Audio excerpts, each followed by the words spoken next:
Il y a quelque temps, j'ai reçu un message via mon site de prise de rendez-vous. Alors la personne, elle n'a pas pris de rendez-vous, elle m'a juste envoyé un message. Je vais vous lire son message et ensuite on va le décortiquer ensemble parce que ce message, c'est un cas d'école qui pourra vous être utile et c'est donc le sujet de cet épisode du Psy chez vous. Cyril Malka, le Psy chez vous.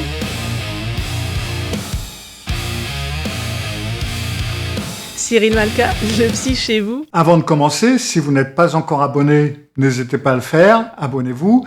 Cliquez sur la petite cloche pour être averti lorsque je mets une nouvelle vidéo en ligne et puis mettez un pouce en l'air et n'hésitez pas à partager et à commenter et ça fait du bien à tout le monde. Bon, maintenant, on va lire ensemble le message que j'ai reçu. Alors ce message me dit « Bonjour, je me reconnais dans vos vidéos, je vis avec une perverse narcissique, je suis parti en garde à vue à cause d'elle, elle m'a frappé et a appelé la gendarmerie suite à une dispute. Nous avons 3 enfants en bas âge, 9, 6 et 1 an et demi. Je suis parti du domicile familial, mais le souci, c'est que mes enfants me manquent. Je souhaite retourner au logement pour les enfants le temps de la procédure de divorce. Je précise que je couvre tous les besoins familiaux, crédit, maison, facture, assurance, etc. Qu'en pensez-vous ? Dois-je revenir chez moi ? Cordialement. Avec 10 ans de vie commune, je vais pouvoir en faire un livre. Alors j'ai trouvé ce message intéressant parce que beaucoup d'entre vous ont déjà entendu des choses de similaires de la part de votre ex, de votre conjoint, voire d'un membre de votre famille. Et ce message illustre parfaitement comment un narcissique se présente quand il veut se faire passer ou quand il veut passer pour la victime. Régulièrement, il y a des gens qui m'écrivent en me disant des choses du genre, ou même des clients ou des clientes qui me disent « Bah oui, mais il dit exactement la même chose que moi. Bah oui, mais elle dit que c'est moi le narcissique. Mais oui, mais tout le monde le croit et personne ne me croit moi. Ah bah oui, mais il utilise le vocabulaire de vos vidéos contre moi. » Et la question qui vous hante, en fin de compte, c'est celle-ci, c'est « Mais est-ce que c'est pas moi qui serais la personne narcissique ?» Alors, on va regarder ce message ensemble. Moi, j'y ai trouvé 7 voyants rouges qui ne trompent pas. Mettez en pause, n'hésitez pas à mettre en pause et à voir si vous en trouvez 7 ou combien vous en trouvez. Et puis, partons ensemble pour le premier voyant rouge. Et le premier voyant rouge que j'ai vu, moi, ça a été la victimisation totale. Regardez cette phrase dans le message. À cause d'elle. Tout est de sa faute à elle. Lui, il n'a rien fait. 0 responsabilité.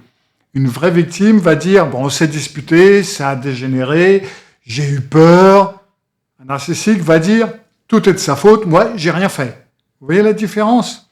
L'un reconnaît qu'il y avait 2 personnes dans la situation, qu'il y avait une situation antagoniste des 2 côtés. L'autre va rejeter toute responsabilité.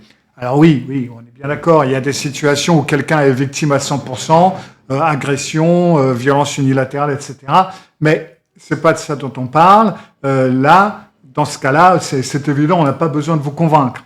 Là, quand je lis à cause d'elle, et que si vous lisez ce genre de choses, demandez-vous, mais ça veut dire que cette personne n'a absolument même pas une petite part de responsabilité dans ce qui s'est passé ?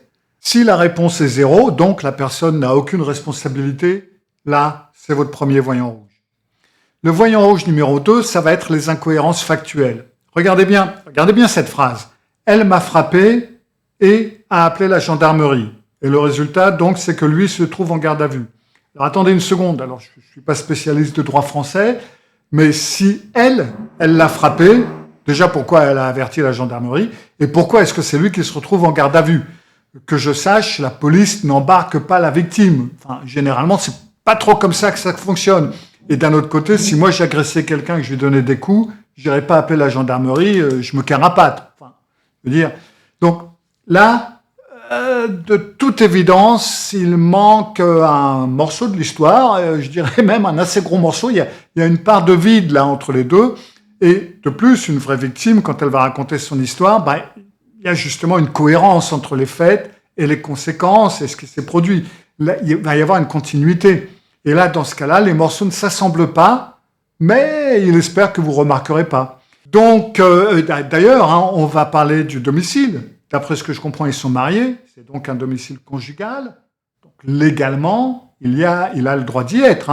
Alors pourquoi est-ce qu'il demande s'il peut y retourner? Il y a une incohérence. Alors là, il y a deux possibilités. Soit il a une interdiction de domicile, et dans ce cas-là, ça veut dire que c'est un juge qui a estimé qu'il était très très très dangereux.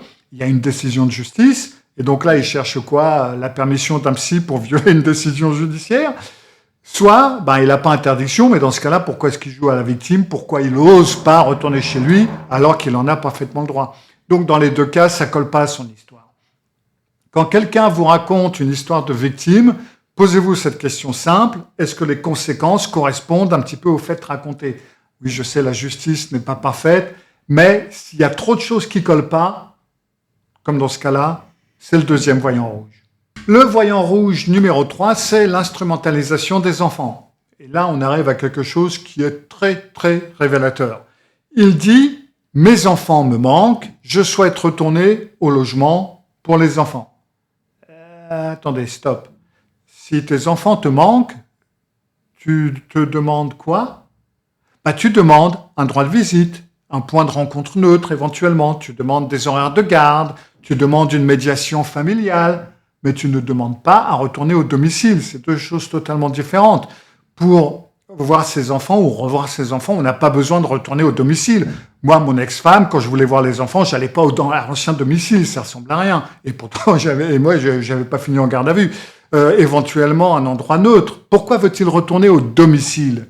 C'est pas pour voir les enfants, puisqu'il peut le faire ailleurs. Donc pourquoi? C'est pour reprendre le contrôle du territoire, pour revenir dans l'espace de l'autre, pour réinstaller sa présence, pour surveiller et contrôler ce qui s'y passe. Et regardez bien, le temps de la procédure du divorce. Il ne parle pas d'une visite, il parle de s'installer le temps de la procédure d'un divorce. Et un divorce avec une personne narcissique, croyez-moi, ça prend des années. Donc, une vraie victime qui veut voir ses enfants va demander comment organiser les victimes, comment je peux les voir, où, quand puis-je les emmener, essayons de trouver un truc, etc. Là, ce qu'il nous dit, c'est « je veux retourner au logement ». Donc les enfants sont utilisés comme une justification. Donc c'est un peu du genre je dois avoir les clés de la maison pour les enfants. Non, tu as besoin d'un horaire de visite, mais pas plus. Je dois pouvoir venir quand je veux pour les enfants. Non, tu as besoin d'un planning de garde, on arrange ça si tu veux, mais pas plus. Je dois rester dormir là pour les enfants. Non, tu peux les avoir chez toi éventuellement, mais non.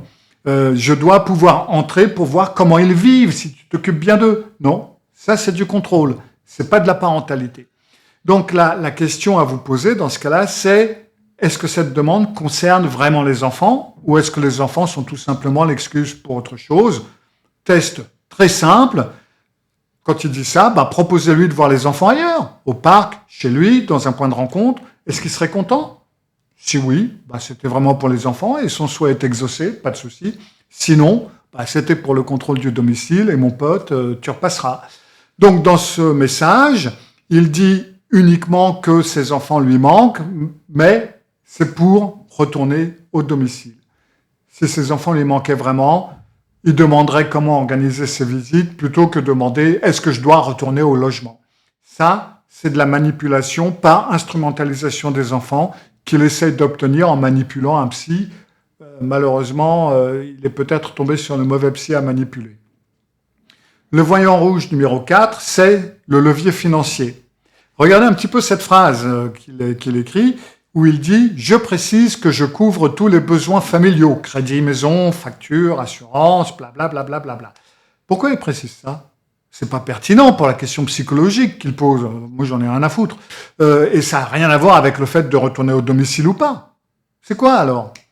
Ça, c'est un argument de pouvoir. C'est un dû. Je paye tout, ou je paye telle et telle chose, parce qu'il paye sûrement peut-être pas tout, donc j'ai le droit de.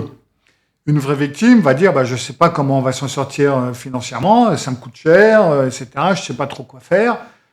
Le narcissique, il dit je paye tout, donc c'est mon droit de. Le narcissique utilise toujours ce qu'il apporte, ce qu'il donne comme justification de ses droits, comme preuve de sa valeur supérieure, comme je vous l'ai dit dans d'autres vidéos, rien n'est gratuit. Et en fait, ça ressemble beaucoup à certaines autres phrases que beaucoup d'entre vous connaissent peut-être, un petit peu sous une autre forme. Sans moi, tu es rien. C'est moi qui fais vivre cette famille. tu devrais être reconnaissant. Après tout ce que j'ai fait pour toi, comment est-ce que tu peux me faire ça, etc., etc. Et dans ce message, je couvre tous les besoins familiaux. Et ben c'est la version polie, parce qu'il ne peut pas me le dire, de sans moi, vous êtes foutus, quoi, en gros. Le voyant rouge numéro 5, c'est la recherche de validation. Regardez comment il termine son message. Qu'en pensez-vous? Dois-je revenir chez moi? La vraie question dernière, c'est pas aidez-moi à comprendre. C'est pas ça qu'il demande. Ce qu'il dit, ou ce qu'il demande, en fin de compte, c'est dites-moi que j'ai raison. Une vraie victime, parce que j'en ai eu pas mal, vont me dire je sais plus trop quoi penser, je suis paumé, j'ai des doutes, est-ce que c'est moi qui va pas, etc. Le narcissique dit vous êtes d'accord avec moi, non? Surtout que vous êtes spécialiste. Le narcissique ne cherche jamais vraiment conseil. Il cherche une confirmation de sa version, un allié, une autorité qui va le valider, quelqu'un à utiliser plus tard. Et dans ce cas, ça sera, même le psy a dit que. Comment repérer ça dans votre vie? Ils vont vous demander conseil, il ou elle va vous demander conseil, mais si vous n'êtes pas d'accord, il va se fâcher.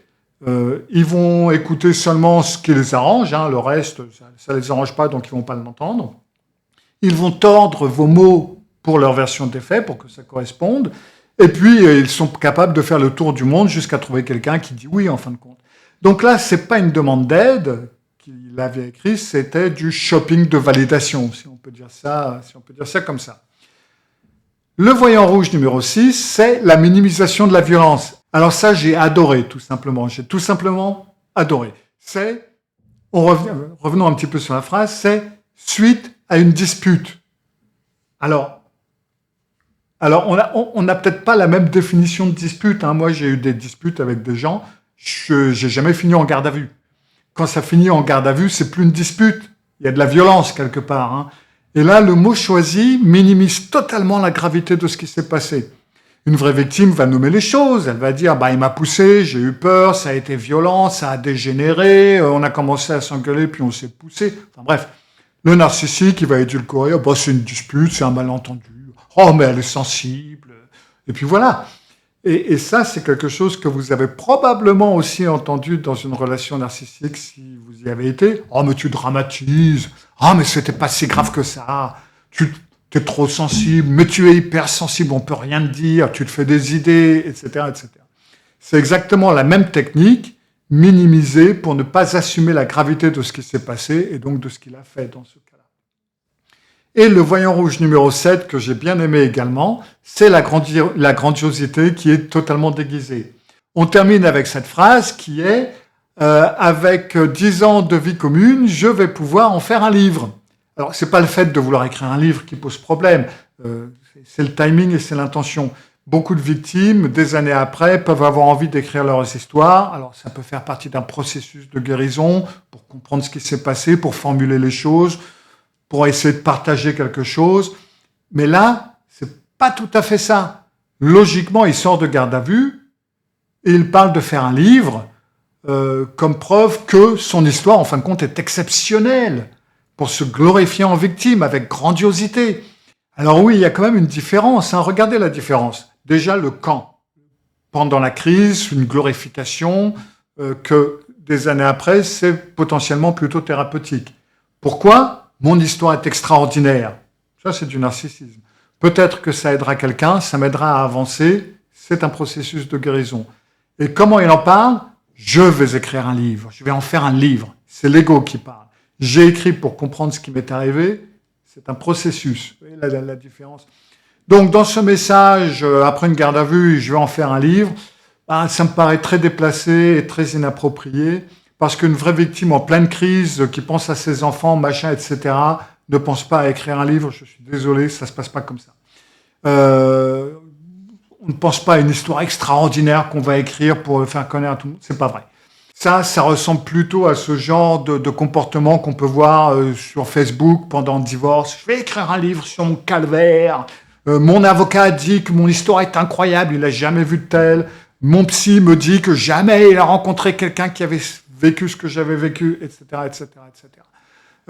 Une vraie victime, généralement, elle se tait, elle a honte, très souvent, même si elle ne devrait pas avoir honte. Elle souffre plutôt en silence et essaye de survivre.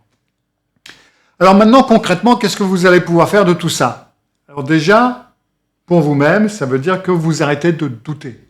Si vous vous demandez, est-ce que c'est moi qui est narcissique? Relisez un petit peu ces 7 voyants rouges, voyez un petit peu les différences entre vous et la personne qui m'a écrit ce message. Est-ce que vous faites ce genre de choses ou est-ce que c'est l'autre qui fait ce genre de choses? Encore une fois, le test est simple. Je ne connais aucune personne narcissique qui m'a demandé si elle était narcissique ou qui s'est posé la question. Vous vous posez la question, déjà rien que le fait de vous poser la question, ça vous donne la réponse. Pour les proches qui doutent de vous éventuellement, quand vos amis ou votre famille vous disent « Ah mais oui, mais il dit la même chose que toi » ou de toi, eh ben montrez-leur les faits. Je ne parle pas d'émotions, les gens ne peuvent pas toujours se reconnecter à des émotions. Mais qui est-ce qui victimise à 100%? Dans ce cas-là, qui utilise les enfants comme levier? Qui manipule avec l'argent? Qui cherche la validation partout? Qui minimise la violence? Qui se glorifie? Ben voilà, les faits, eux, ne mentent pas. Et troisièmement, protégez-vous au quotidien. Alors, personnellement, j'ai bien entendu pas donné suite à ce message. Je n'ai pas répondu du tout. Et quand vous recevez un message de ce genre-là, ou quand on vous dit ce genre de choses, ou quand ce genre de choses vous arrive, ne répondez pas non plus. Ça ne sert à rien. Tout simplement, toute réponse sera utilisée contre vous, donnera de nouveaux arguments. Vous ne pourrez jamais raisonner une personne narcissique. Jamais. Parce que ce n'est pas une question, ce n'est pas un dialogue, c'est de la manipulation. Et donc le silence est votre meilleure protection. Souvenez-vous-en bien. Puisqu'on parle de ça, YouTube trouve que si vous avez aimé cette vidéo, celle-ci vous intéressera également. Cyril Malka. Cyril Malka, le psy chez vous. Cyril Malka. Cyril Malka, le psy chez vous.